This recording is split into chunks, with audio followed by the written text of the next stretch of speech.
All right. We are rolling. We are live. We are syndicating across the internet. StreamYard's pretty cool. You see all those different all the different ones. Yeah. I'm gonna give it like a minute for people to kind of roll in. Do we have a working audio? Can we just get a thumbs up if you're here and if you can hear us?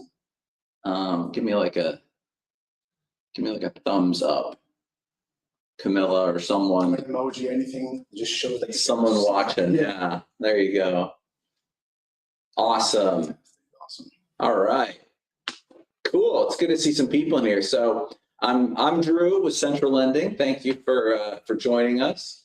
I'm joined by Mr. Jonathan Davis, the mortgage vet, and Richard Reyes, both on the Central Lending sales team, and we're going to do we're going to have a conversation about private money lending in today's market. I think there's a lot of misconceptions out there about what it takes to close a deal, the pricing, the leverages, the conditions. So we're just going to have a conversation about mortgage lending in today's market.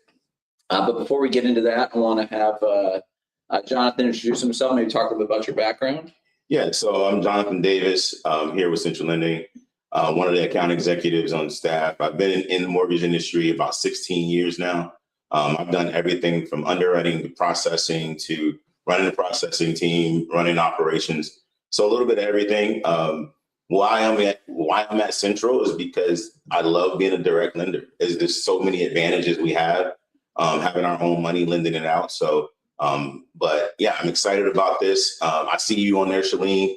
I'm glad you were able to make it. Thanks for sending that deal in today. Let's hope you get it. So yeah, this is going to be fun. I'm Rich. Yeah, my background is more so in finance. I actually met Drew as an investor. I've been investing for about 6 years now. And I just loved what he was doing. I love what he's doing with Central Lending. And the team here is so great. We ended up deciding to just have me join the ship. And with the finance background that I have, I used to be a wealth manager over in New York, came down, did it here. And it's not too different, right? When you care about people and the product that you sell and you know that the quality is there, you sell it with passion.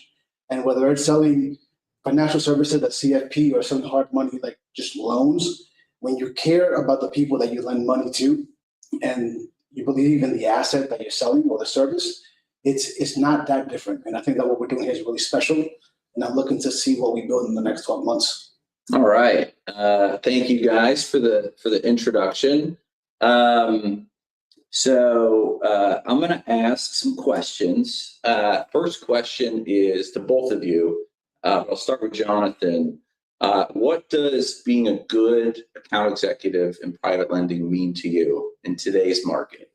I think the first thing would be responsiveness. One of the biggest things I hear from my team or from brokers or from the clients is they love the fact that I'm responsive, that I answer my phone, I return text messages, I return, emails in a timely manner.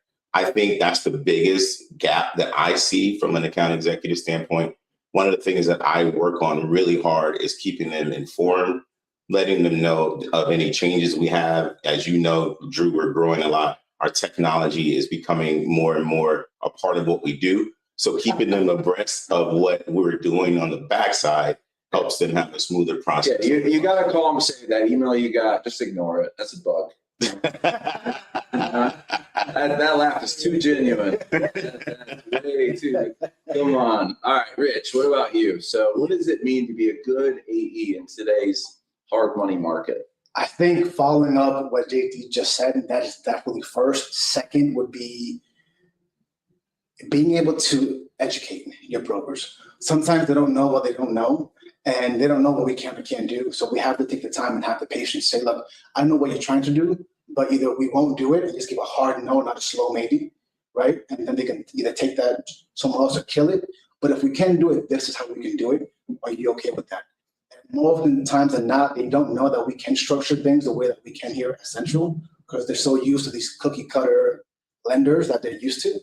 And I won so many deals just because I take the time and I educate them on different ways to structure the same exact deal.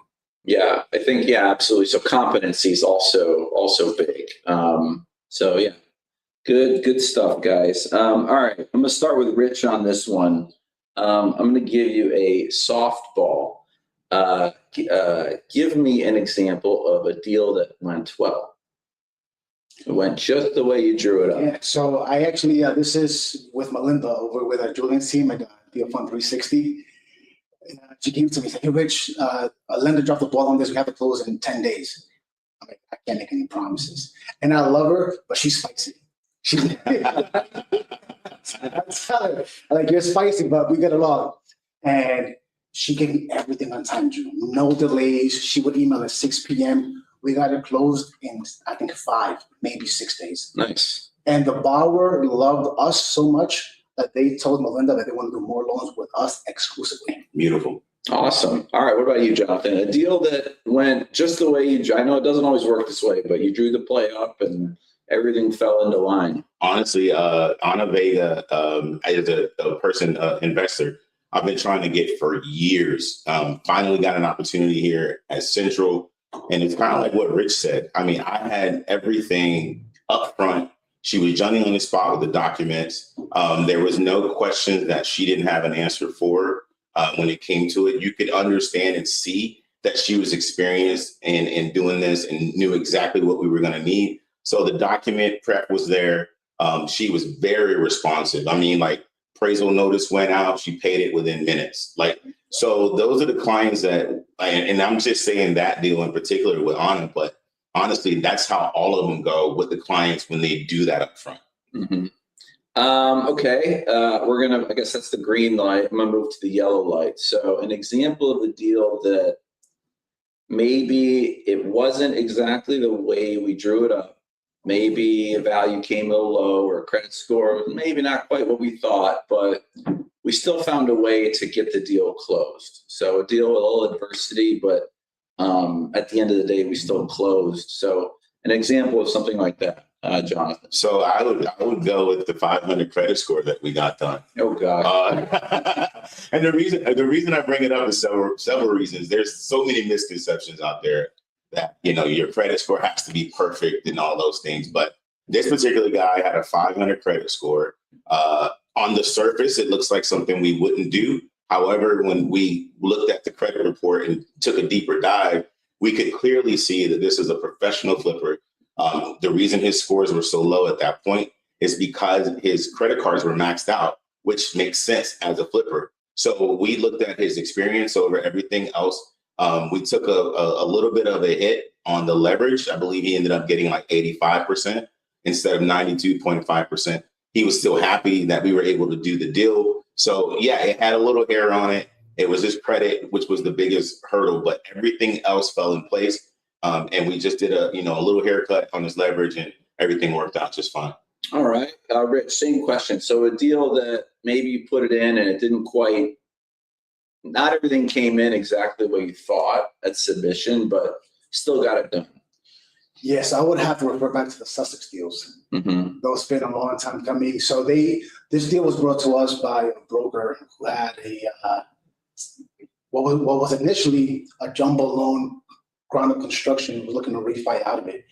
And we just couldn't do it because the guy just didn't have the liquidity. He had the experience, but we weren't willing to do it as is. So we said, look, if you're willing to split these up into 10 individual loans and subdivide the lots up, and then we can cross-collateralize this with the ground up that you're doing next to it, then we can structure this deal.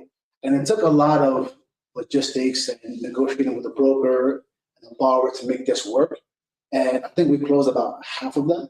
Mm-hmm. So still, we're halfway there. But it's a loan that they went to other places and nobody was willing to put in the effort to make it work. Mm-hmm. Then they came to Central. They allowed us to do what we do, and we made this deal work for them. Yeah, I mean, you're not having AI structure that deal, and we have a form and we try to get you a soft quote quickly, but, there's just something to still having the art of the deal and understanding what's going on and how we can mitigate risk. So good example there. All right, now we're going to go with the red light. So Rich, an example without naming any specific names.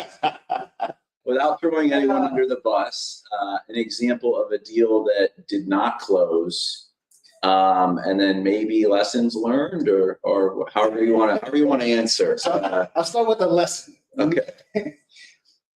Trust but verify. Right. Okay. So this one deal, it was my first month here. A deal in Texas. It was supposed to be a standard fix and flip. The appraisal was delayed. Everything else was in. We were just maybe 1 day away from clear to close. We get the appraisal and we see that there's a bunch of fire damage that the guy never disclosed when he initially sent us this deal. So we said, hey, there's this fire damage, this black, black marks, burn marks. He goes, oh, that's spray paint. I'm like, help me understand. The seller was going for a modern look. And I'm like, only the chimney was painted black? So just based on the ethics of the borrower at that point, I don't think we were comfortable moving forward with him, and we canceled that deal. Lesson is just be upfront with us. We want to do loans. We want to be, we want to be able to make the deal work.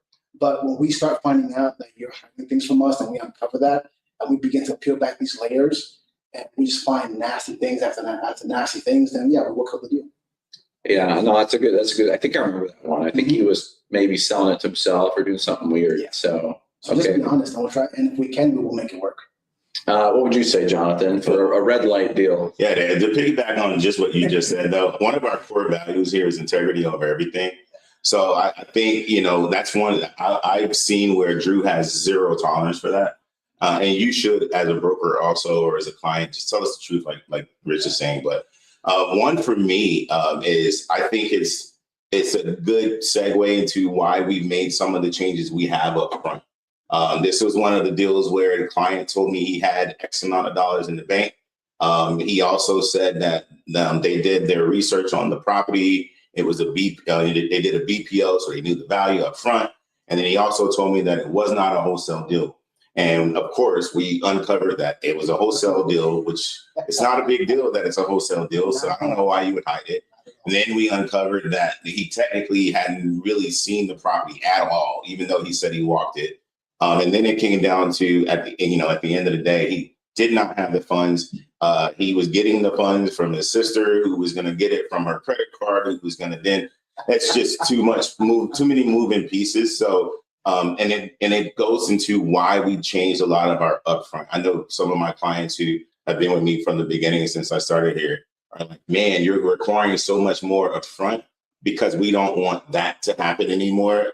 Because everybody, including the broker, myself, and our ops team, worked on that file for a week and a half, only to find out you don't have the money and it's not exactly what you presented up front. So again, integrity over everything really helps with us. We always say we're a storybook lender. Tell us the story, man. Let's put it together. Like Rich is showing you guys, we are creative at getting these deals done, but we just need your input. Yeah. Storybook lender. All right. So I got a question on that. So we do something here is called a credit memorandum. Maybe you guys could talk a little bit about, and be honest. You don't have to. You don't have to give me the answer I want to hear. So talk about the process for credit memo, and maybe just the good, the bad, and just kind of the process of that. You want to take that? So with the credit memo, it's good. It's a good pain, right? And it's necessary. The thing is, you have to know what to ask. And sometimes brokers or brokers they're not unintentionally hiding things, but if you're not asking the right questions, you just won't get the right information. Mm-hmm. So when we put this credit memo together, it's a summary of the entire deal in one paragraph, right? And sometimes we just don't collect information in a way that's going to make sense to the deal desk when it's submitted. And it ends up sometimes in this ping pong effect, right, where it's going back and forth. So it really just comes down to how good can the borrower/broker communicate with the AE, explain the story so that when we sell it to the deal desk, it makes sense and it can move forward. But it is necessary, it's just not fun. I'll piggyback on that as well. I started this thing off, and I told you guys that technology is really becoming a huge part of what we do, and it is very annoying from a account executive's perspective. But I will say this: I think it has saved more deals and time For sure. up front because of the probing, because of the questions. So whether, it's one of those things where I don't necessarily like doing it, but I love the outcome. So it's that, and like what Rich said, it's necessary. I mean, and truthfully, if we're doing your deal, whether it be the account executive or the broker, and we cannot answer certain questions like what type of loan is this? What is the leverage? What did you purchase it for? X, Y, Z, those type of questions, we should know that stuff anyways, and be able to explain that in a minute or less. If we can't explain that deal in a minute or less, then Drew can't understand it in a minute or less. Yeah, that's what I was going to say. Is a lot of times you do know the deal, but it's just the notes are in different spots. Yeah. So that's really because the borrower. You've been probably talking to him for weeks, months, even years, and we don't know the first thing about John Smith, if if he's borrowing money from his mom, or if he's the brain surgeon. Like if he's got 52 rentals. So it's hard because you have all those data points because you've been talking to him, and we want it to translate into file quality. And so this is the best we have today. Maybe we'll figure out a better way to do it. But appreciate the feedback there. So, and then we didn't speak about how we do it, but basically there's like a Claude skill that we built out that goes through like a line of questioning. And then if it's a purchase or a refi, then it'll pivot and do contingent questioning that's relevant for the scenario. So, and then what it does, it analyzes the deal, or it does like a little write-up summary. And then I had a little fun. I was kind of trolling everyone. I had a little fun. I had Claude read like 1,000 of my reviews and then try and pretend it's me. And so now at the end, it gives a hard money Drew reply, which it's not really a real reply, but it's just kind of funny to test it. So. It does sound like you. Yeah, exactly. Yeah, I had it read like my speech patterns and all this, and like it's like, yeah, typos are okay, being short and curt and a little rude, it's like it's so crazy. Yeah. All right.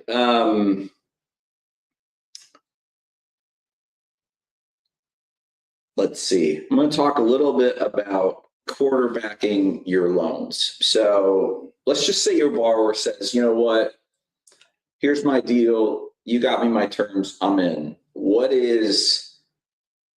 you tell them? What do you tell them to prepare for what's to come?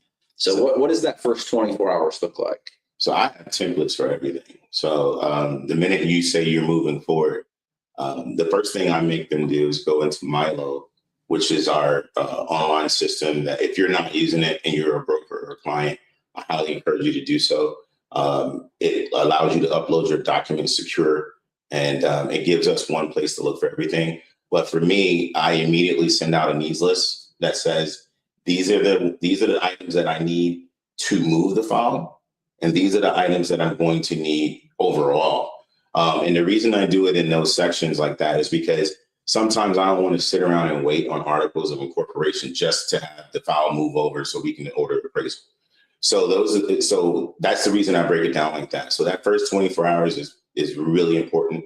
Hopefully when you're doing your application on Milo, it's intuitive. So as you're starting to do your application, it actually asks you to upload the documents that we're going to need. If those documents are already there, we were able to move that file pretty quickly. Appraisals ordered within 24 hours, and everything's good in the perfect world. So that's what the first 24 hours looks like for me. If you do not respond within that time, I automatically start threatening your close date.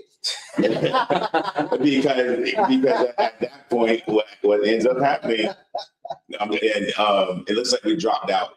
Did we get that fixed? Yeah, it says we dropped out. The screen start. Oh dang. But I'll just keep talking, and hopefully you guys can still hear us. But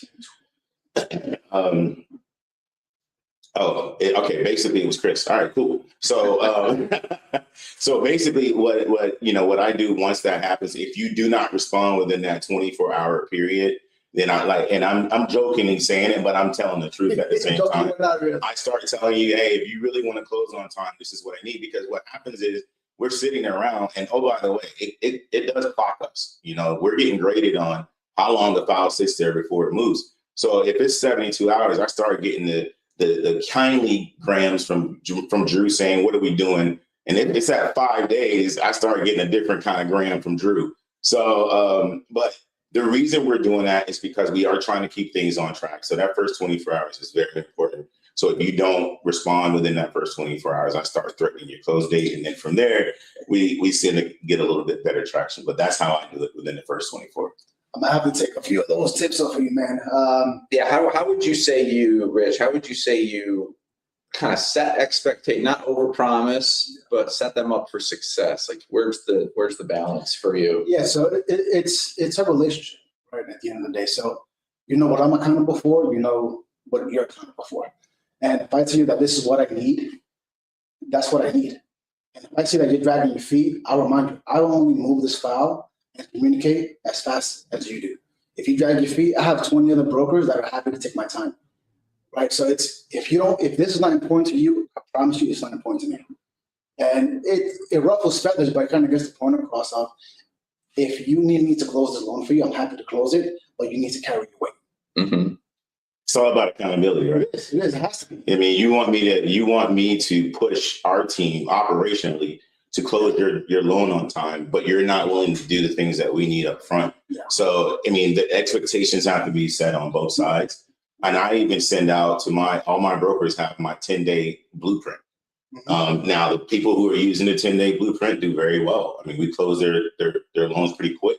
Those who don't use that blueprint, guess what? We're not closing your loans that quick. So it really comes down to accountability on both sides. I know from an AE standpoint, we do hold ourselves at a high standard, because it's unacceptable here to not be responsive and truly transparent. So I think we do a pretty good job of that, but it really just comes down to how the synergy is between the two people working together. Because what ends up happening is they'll drag their feet for 2 weeks, and 3 days before closing, hey guys, I paid the appraisal. And then start calling Drew, hey Drew, I need this loan closed in 24 hours. Yeah. Well, where you been the last 2 weeks? Yeah. Yeah.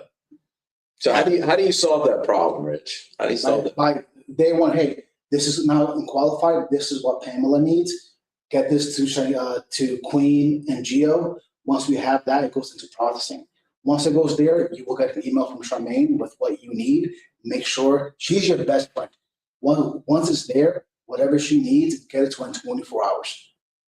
And I think that JD has a better process. So I'm going to implement some of his ideas. But at the end of the day, it's just, again, just building that relationship, making sure that you guys are holding each other accountable. Because they'll throw the entire weight on your shoulders if you let them. Yep. And we all have the same goal, right? We want to hit the contract date. Nobody wants to not close your loan on time. So, I mean, being that we all have the same goal, working together is going to get us there a lot faster than you complaining about the condition, or me going to complain about how long it's taking to review. If we just work together and get the things in there, then the timeline itself works itself out. 1,000%. What's the number one thing we can do to prevent a closing from getting pushed out? Number one thing. I would say being proactive. I think we wait to be responsive so often, especially those who are already, versed at doing these type of loans. You should already know, especially if you've done a loan with Central Lending, you already know what we need. So once you go into Milo, if you just do everything at one time, then we don't bother you anymore, right? So I think being proactive is the safest way to control your timeline. Being proactive is going to be the process for me. What would you say, Rich? Number one, you got to pick one thing that makes the difference between closing on time and getting a deal pushed. I don't want to copy JD, but It's just being proactive. Like Mhm. if we ask people for a list of documents, it's not because we just enjoy reading those words on the screen. Right? It's because this is what we need. And again, we always want to deliver not just a great experience and process on our brokers and borrowers, but we want them to make money. Mhm. They make money when these deals close. We all make money when these deals close. But the one thing that we can all do to get these loans closed on time is communicate and just get the documents in on time. Hey, Dan, looks like a question came in. We can get you any questions you have, we can get them answered. But Milo is just candidly, my dog's name is Milo. So just kind of I started testing a lot of the loan origination software out there. Didn't really like anything for exact. Oh, there's a lot of good software out there, and most of it does about 80% of what we need. Nothing could get me like an instant pricing or organized information in a way I liked without like extra spreadsheets and stuff. So we started building a loan origination software just to service our own book. Called it Milo because frankly I needed a name, and that's my dog's name. But I'm not totally following your question. Looks like you were looking for a rehab loan in a premium neighborhood. Maybe there were some challenges with getting the deal submitted. That's unfortunate to hear. I would want to know who his account executive is. Because Dan, in that situation, you definitely, that's what the account executive is there for. We're there to help you get the deal submitted. And so I think that may have been a failure on our side. I don't know who the account executive is, but I would say reach out to your AE in the future and ask them to give you a rundown of Milo, get you set up in there, make sure your logins are working. But yeah, that's an unfortunate thing there. We definitely don't want that happening again. Yeah, and look, at the end of the day, a deal's a deal. I mean, if you've got information in an email or in a text message, like our team is going to try to accommodate because they want those deals too. So the software is just built. If you can log in and submit it, that's great. It's preferred. Makes you an easier client probably to do repeated business with. But that being said, a deal is a deal. If there's a deal there, and you send it to us on a text message with the information we need, we have a way to put it in. So we'd love to have the opportunity to help you out on a next one. Dan, we'll connect with you after. So appreciate you hanging out with us. All right.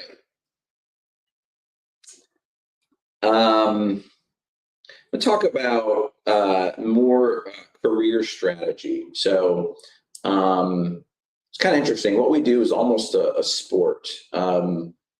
Just overall, 2026, hard money lending, there's different lenders out there.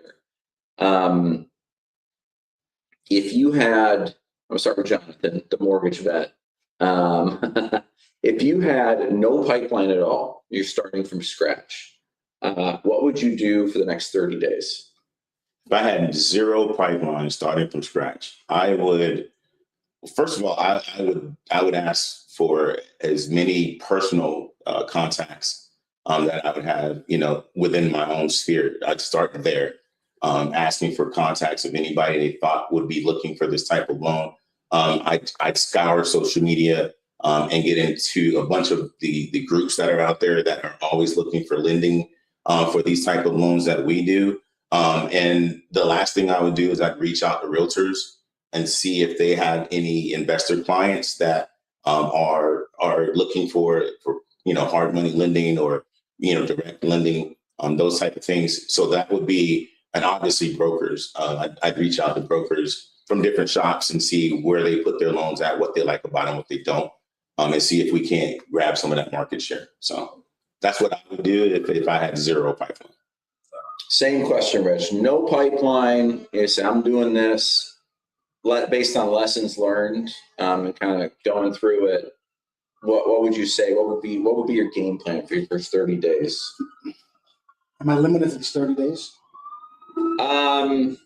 You can go 90 days. I'm just trying to give a business plan for any aspiring. I don't know who's watching, so maybe it'll help someone out. So what I did when I'm doing this, I started with my own flips, like Airbnbs, right? And I just did social media, a bunch of posts. And I was shocked how many people, oh, Rich, how does it work? How does flipping work? How does Airbnb work? Does it make money? How much money does it make? And you begin to educate social media. And that's been a great vehicle. I think I'm doing 2 loans now from people that have just seen my content, and probably another 4 to 5 coming in the next few months. If I didn't have that route where I could do it, because when you do it, it gives you the credibility and the trust of the viewers that watch you. So you don't have to sell it. They come to you. Mm-hmm. Right. If I didn't have that vehicle, then I would do what JD's doing, go out there and just kind of network. Not much might happen in 30 days, right? Because now you have to earn the trust, build a relationship, and you might get some business. I mean, even with the masterminds that I'm in now, it's taking time to build that relationship. And these are guys that are already doing business and they're doing flips. Now, you got to get them away from the other lenders and hop ship, right? Or from the other brokers that they're with to come under your way, right? So it's not something that you can see success in 30 days, but if that's all you had, I think JD's plan is the best way to go. Consistency too, Drew.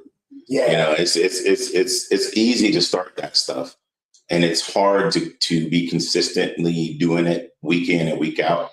Like I will tell you, there's nights where I'm like, it's 6 o'clock and I really do not want to go to this mastermind group. But I look at the repercussion of not going. Right? That's that 1 week that they will have a deal and they were waiting on me, and then I didn't show up, and of course they didn't keep my business card. So it's opportunity is one of those things when you're starting out and you're trying to build your book of business. The opportunity, the FaceTime, the connections you make, that is so important, and then the consistency is probably even more important than that, because if I'm calling them every Tuesday and then I stop calling them on Tuesday, that's the Tuesday that they were going to give me a deal. I guarantee you. Yeah, it's interesting. Like your brand awareness. I mean, you guys have a brand, even in addition to Central Lending. But Rich on Facebook, the Mortgage Bet, or Instagram, yeah, and the Mortgage Bet on Facebook. Your followers get to know you, and they get to connect with you. They know your personality, but it's tough to be diligent and consistent and always putting out content, because you don't get an instant gratification. You don't see it correlate to money in the bank in 30 days. So it's kind of like buying a rental property, where you gotta buy it, you fix it up, you burr it, and then there's a little bit of cash flow, maybe 6 months later. If you just keep building your brand, keep building your book of content online, in the long run, you have a lot of assets, essentially. You have a lot of digital assets on the internet, which should benefit you. It's just so tough to stick with it when you're not getting that instant. And that's what's compelling about cold calling, is you can, go hard for 4 hours and find 3 deals, but that won't feed you in the long run unless you get that compound referral effect. So a lot of ways to do it. Okay, let's keep it moving. And then Regina says, I'm ready to work on the next deal with Richard. It's a podcast. I'm jealous, Regina. I'm jealous. You're gonna work. All right. How do you stay? I'm gonna start with Rich. How do you stay top of mind with a borrower without being so freaking annoying, without calling them every week and saying, you got a deal, you got a deal, you got a deal, you got a deal this week, you got a deal next week? How do you maintain sort of top of mind? You're there when they need you, but you're not, how do you manage that relationship? Yeah, so I think what's really helped me excel in this role, Andrew, is the fact that I was in their shoes, or I am in their shoes. And I've done flipping and I've done, these Airbnbs. So I know what they go through. But going back to JD's answer, when you take care of your borrowers and you genuinely care and you want them to win, how you handle that first flip or that first deal, that leaves an imprint. And if they felt like you really cared and you had their backs, naturally they will come back to you. Because it's so hard in this industry to go out there and find an AE that actually gives 2 craps about your product, your success. So when they come to Central, they haven't got like JD or myself. JD actually cares about this loan. Like, let me go back to JD. It's hard to go somewhere else. But then every now and again, we say, hey, how's that flip going? Any issues, any updates? Send me a picture. I want to see. That goes a long way. What would you say, Jonathan? So I stay top of mind. I love, especially locals, I love visiting their flips. That's one of the things I do. I go live on their flips. I start sending them, ideas on how to sell their house when they're done. The other thing I've done, as you know, Drew, one of the things we do at Central is we have these meetings once every 2 weeks, I believe it is. And we talk about the different things that are going to move our business. One of the things that I created was, and I created a bunch of tools using AI. So I have flip calculators, I have ARV calculators, I have, what is ARV? I have like a glossary of terms. I have those type of things. So when I'm touching them and staying top of mind, I'm actually not asking them about a deal. I send them things that are going to be beneficial to their business. And I hope that those tools that I'm giving them access to will keep me top of mind. Because when I'm doing my own flips or something like that, also it's annoying. I get an email every day. I get 3 text messages every morning.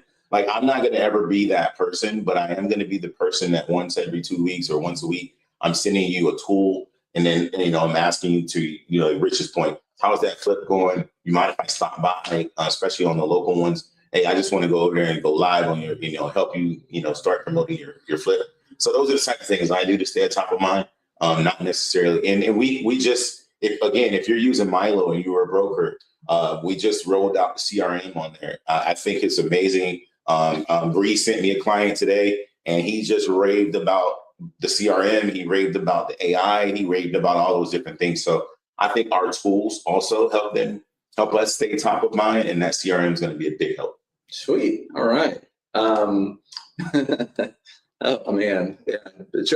Building is crazy because you just don't know what you don't know, and there's all these details that go into software. So that's been an animal. But yeah, happy we could rip the Band-Aid off and try and just kind of build something and just keep ground up exactly the way we want it. But it can be frustrating because you every corner, every typo, every button that doesn't flow to the next button correctly, like you're just accountable for all of it. So you'd be amazed at how much detail. That's why these iPhones are so impressive, because it's just if you're a baby, you turn this on and you're 3 years old, it's automatic, it's intuitive, but there's so much complexity behind that. Yeah. So you're just trying to find that balance is really quite a puzzle. All right, I'm gonna switch gears a little bit here. Actually, no, one more professional question.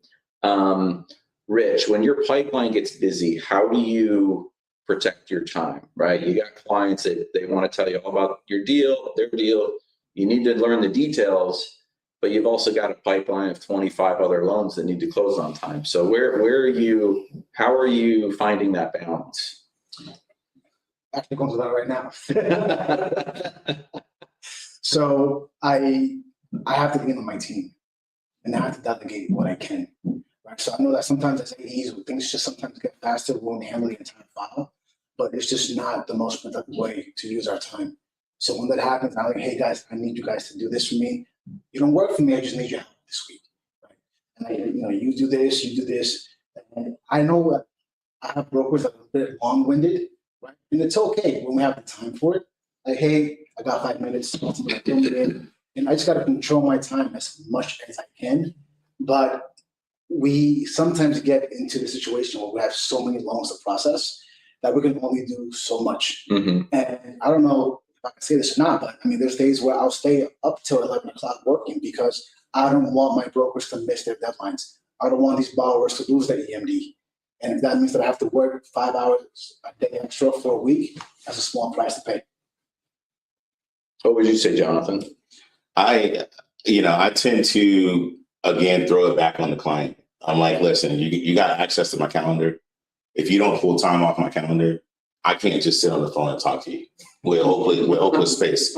And the reason I tell them this because the fact of the matter is like, to your point, in any given time, we have 25, 30 files going. If you add the ones that we're doing quotes on, that's another 15, 20, maybe even 30 sometimes. So you're talking, we could be juggling 60 files at one time. I don't have time to chit chat about the golf that just came on. And I mean, we can do that after hours, right? But the way I do it, it's not. But you know, the way I do it, I go back again. I hold my people accountable. I'm like, if you really need time for me, you need me to pull time, 15, 20 minutes, I need you to book it. Yes. It needs to be on my calendar, because if it's not on my calendar, then it doesn't exist. It's not real.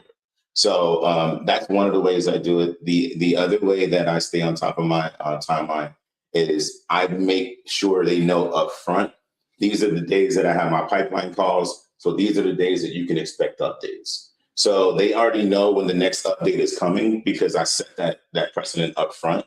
So those type of things help me out with balancing my time, especially the calendar, because if it's just not on there, then I don't have the time that day. But they also know what the protocol is. Hey, I tried to book a time and it's not available on your calendar. I'll just open a spot for them and then put it on there. That's whether it's at 7 o'clock at night, it is what it is, right? So I'll open that spot on the calendar, let them put that on there, and then we'll circle around on that time. But the biggest part for me to stay on task and to keep your files moving is to stay on task, you know, and not be pulled away for things that are just not on my calendar.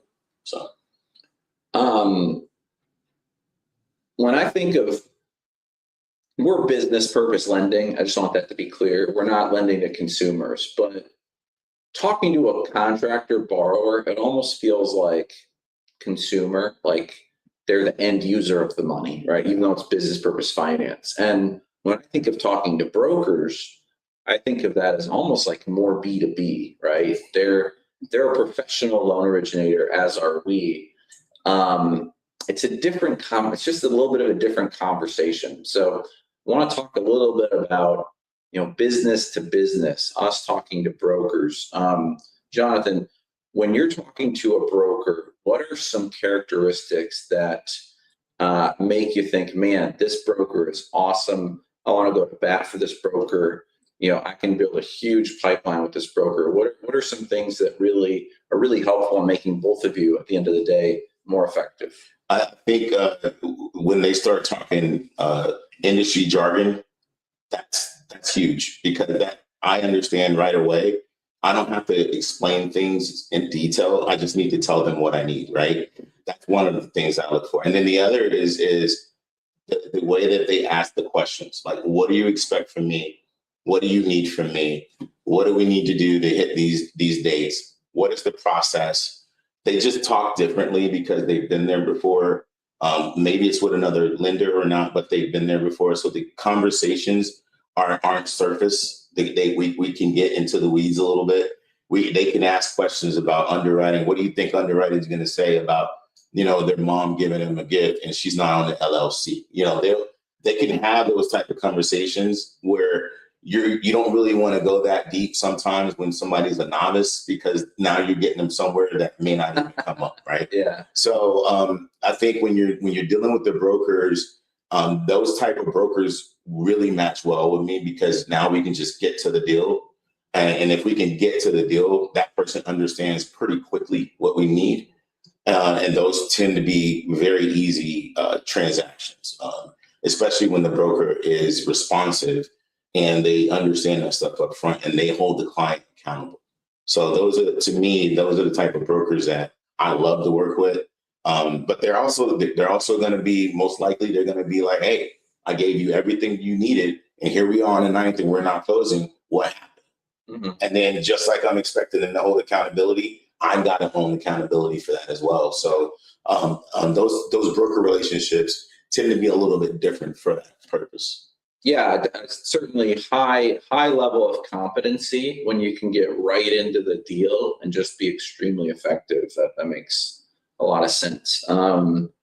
All right, Rich, same question to you. What type of characteristics, intangibles, behavior patterns, like what makes a broker a great broker, right? You're gonna answer their calls on the first ring. You're excited to put their deals in. You're gonna go to bat for their entire pipeline. What are you looking for? I'm looking for speed and transparency. Mm-hmm. So for me, if they say, hey, Rich, I have this deal, I'm like, okay, well, I'm on the phone. I'll price it out for you right now. price it out. They're telling me, you know, what's going on, how they got it. I love when they say, this is what's going on with it, and this is the issue, and this is why these other guys didn't take it. Because if I go to bat for you and we figure this out, you know, 3-4 days later, now you look bad, I look bad. And now I went to bat for somebody who now I no longer trust. Right? So tell me the deal, tell me the ugly. I don't care about the pretty stuff. The pretty stuff we'll find out on our own. Tell me the ugly stuff. So when a broker says, Rich, this is all the hair on this lollipop, let's figure it out. Can you guys do this? At least I know that you're honest and I can go back. That's one. Two, if I say, hey, finish this Milo application and you do it the same day, I know that you're about your business, which means that I'll be about your business. And if you care about your business, I care about your business. So speed for me and transparency. Nice. That should go on. That should be clipped. That's good. All right. I'm going to change gears a little bit. Talked a lot about just doing loans, private lending. What are you guys seeing in just the overall real estate market amongst, you know, what you've observed and your clients? Let's start with Jonathan. So the number one thing I'm seeing is, well, a couple of things, but the number one thing I'm seeing is your listings are sitting a lot longer. And I believe it's primarily because the people you're using on the backside of your transaction are not properly marketing and preparing the deals to go into the market. Like, you know, with interest rates being where they are, right? And there's no signs really that they're coming down anytime soon. So with the rates being where they are, you've got to be creative. And you can't just, gone are the days, in my opinion, where I put $90,000 into this flip and it's beautiful. I painted the house green. Look at it, right? And those, you know, I got a beige trim on it and the driveway looks brand new. And I did granite countertops. That's great. But my interest rate is 7%. So for me to buy this house, I don't really care about what you've done to it. So I think what I'm seeing the most is there's just not enough creativity to sell the houses. And what I mean by that is, you know, offer to buy their rate now. Like everybody's complaining about the interest rate being at 7%. Why aren't you offering to buy their rate down? What that means for those who may not understand that is, as a seller of the house, I'm giving you a certain amount of money so that instead of your interest rate being 7%, you can buy it down to 6.25, right? So what does that do? That makes my house more attractive. It makes my house fly off the shelf a little bit faster than others. So that's one of the things I'm seeing, just no creativity when it comes to, you know, how they market the houses. The other thing I'm seeing, obviously, is the interest rates being so high. If you look at a conventional loan right now, I looked at the rates this morning and I was actually kind of shocked by this.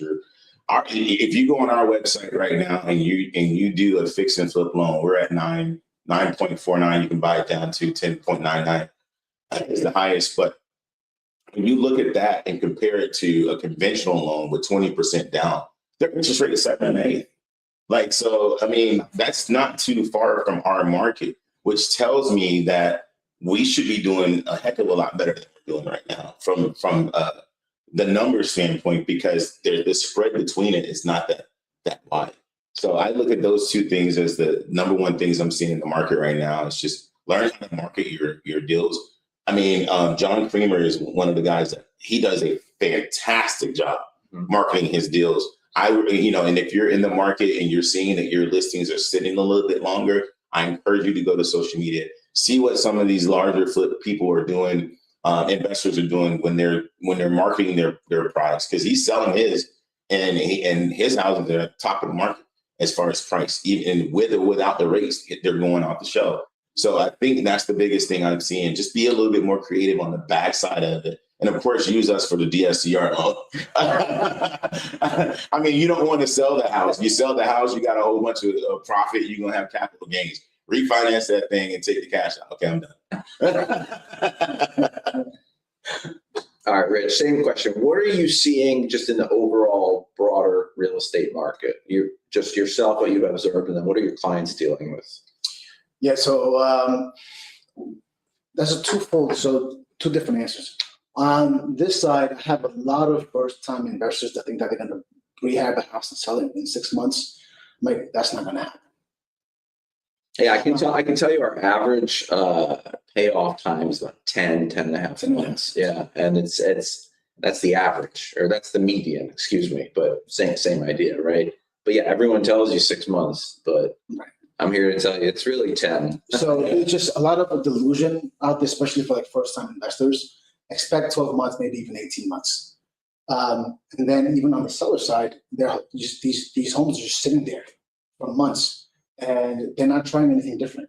Right. So a few things that a lot of my guys that are seeing success are doing is they'll go into certain markets that they know either have high demand, low average days on market, and they're underpricing their homes. So they're calculating profit off of a 10% deduction of ARV. So they're planning to list the house at 10% below. And it's worked. They sell it within weeks. Mm-hmm. So it's either do that, list it, 5-10% below ARV, or put it at value, but then make it attractive by offering to buy down points, covering closing costs, do some kind of concession for the buyer. But it's very competitive, so you have to find a way to stand out. Yeah.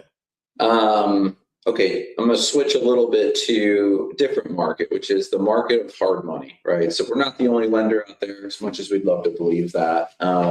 Jonathan, what are you observing with kind of, we've all seen competing term sheets at X points and Y rate and Z leverage. What's your observation on where do you think lenders are getting aggressive right now? And where are some lenders maybe pulling back or aren't really funding the market? So where's there some opportunity? I think, being here, we have an advantage over a lot of hard money companies because there's certain areas they're not lending in, like Detroit, for example. They pulled, a lot of companies have pulled out of Detroit while we're still lending in Detroit. Rural areas, a lot of people will not lend on rural. We do it all day. So I think that's what we're seeing in other markets when it comes to other lenders. Where I see lenders getting aggressive right now is everybody's trying to have the highest leverage, right? Yeah. I'm going to give you 100 basis points. I'm going to give you 100%, no money down, and 100%, and your rate's 17%. Everybody's like, that's great. Sign me up. Yeah, sign me up, right? I think so. I think a lot of lenders out there are doing that. I'm also seeing where lenders are starting to offer brokers now YSP, and there's some of them are even paying it monthly now, which is, so they're being aggressive in trying to get the brokers to do business with them with the gadgets. Here's a little shiny object type thing. So I'm seeing a lot of that type of stuff. I'm actually seeing the opposite when it comes to guidelines, though, where I see we're loosening some of our stuff in certain areas with documentation requirement. Other people are tightening the belt a little bit. Like some lenders right now, in order to get a fix and flip with them, you got to have a 700, credit score. Other lenders are saying, hey, since you're a first timer, you need 20% down. So a lot of them are starting to do that kind of thing, and we're still kind of like, okay, it's your first time. I don't care. You got great credit, and you got some money in the bank. Let's go. So that's what we're seeing with competition. Definitely teasing the brokers with incentives, quote unquote, with the YSP, and those type of things, and weekly pay. And I'm seeing all kinds of stuff out there. You should do daily. Yeah, I know, right? $4 a day. So yeah, that's what we're seeing. That's what I'm seeing personally. What would you say, Rich? So just kind of stuff you're observing in the market. Where would you say our competition, but just the overall lending market? Where do you think lenders being aggressive, and maybe where are they pulling back? One thing I'm seeing a lot now, it's hard to compete with false promises, right? So a lot of these lenders are now making these promises and sending out these term sheets. These guys come back to me in 3 weeks. Hey, Rich, they couldn't fund, or they canceled the loan. Why? They didn't have the funds, or they didn't ask me this question, and now it doesn't qualify.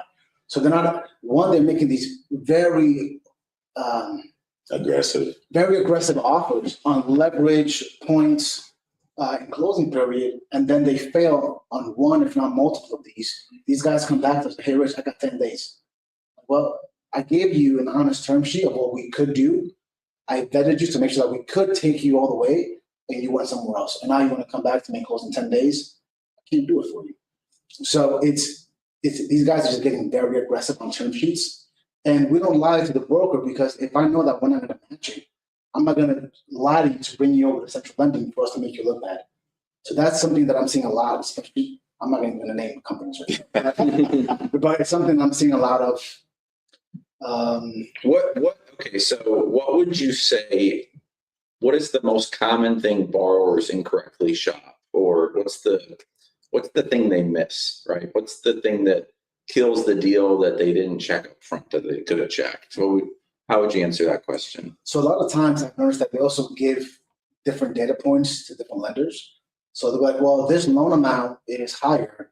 I'm like, but if you look at it, it's a lower leverage. So let's look at the numbers that you gave them because we offer high leverage, but if the numbers that you give me are lower than what you gave them, then their loan will look higher. So they focus a lot on the loan amounts without looking at what are the inputs that generate the output. So they look at loan amounts, not so much leverage, but the ones that look at leverage and don't look at points. It's a term sheet, but everyone sees different things. I got guys that, these guys are, they're 1.5 points. Yeah, but you're 14%. Oh, I didn't know that. I think of the opposite too, right? Yeah, right. I have 8%, I'm 9 points, Yeah. So, and it happens all the time. More often than you think. And like to Isaac's point, we get a lot of fake term sheets, to see if you're going to match it.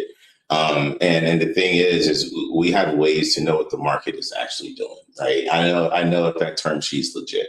So again, that goes back to one of our core values, which is integrity over everything. So I keep saying that. It's come up a lot in this call, but we get a lot of that fake term sheets, and then they do the bait and switch. They tell them, we're going to give you the 97% leverage, and then but underwriting found that your grandma sneezed when she was 14.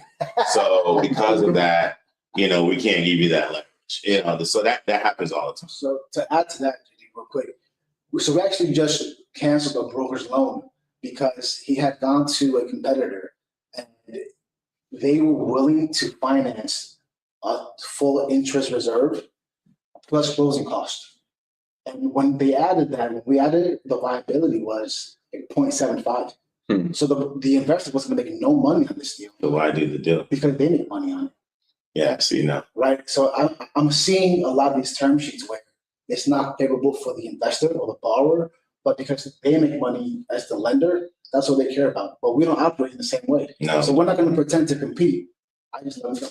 Yeah, you'd be amazed how many times it's just not apples to apples. Like the budget in our system's 30K, another term sheet's 50, or that credit is 780 and we're pricing out at 650.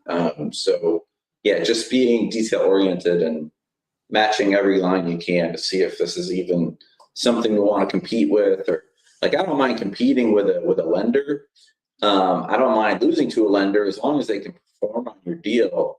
But let's just make sure we have all the facts and it's a fair fight, and you're not going to get what I don't want to have happen is I don't want to say, you know what, that's a good deal. I think they're going to perform for you. I think you should take it. What I don't like happening is when, we caution them, right? We lose them. But a lot of times we will know the other lender's guidelines and we'll know a wrinkle that's going to blow a deal up. And it's like, you try and warn them and, you do the best you can. So, it's always interesting comparing term sheets. I'll see a lot of term sheets where track record isn't on there or credit. So it's kind of hard to know if that was a question that was dialogued or if the lender just doesn't care about those things. So, we're in a fun space for sure. It moves quickly. So, we're having a lot of fun. We're originating hard money loans here at Central Lending. Want to thank everyone for joining us today. Extra questions pop in. No, I'm aware. Okay. We appreciate you guys tuning on. And, if you have a scenario that you want to have looked at, please reach out to Jonathan Davis and Mortgage Bet or Mr. Richard Reyes. So thanks everyone for tuning in and joining us today. Any states that you do not lend in, I want to refer you. Any states that you do not lend in, I want to refer you. Yeah, so we don't lend in Arizona, California, Oregon, Montana, New Mexico, Damn. The Dakotas. Dakota, North, South Dakota, we don't lend in, and Alaska. We also have a map of the US at centrallending.com. You have to scroll down just a little bit. It's just below the fold. But it's yellow in the states we lend in and blue in the states that we don't. There are more that we lend in than we don't. That's what matters. All right. Thanks, Thank everybody. you, Regina. All right. Bye, guys. See ya.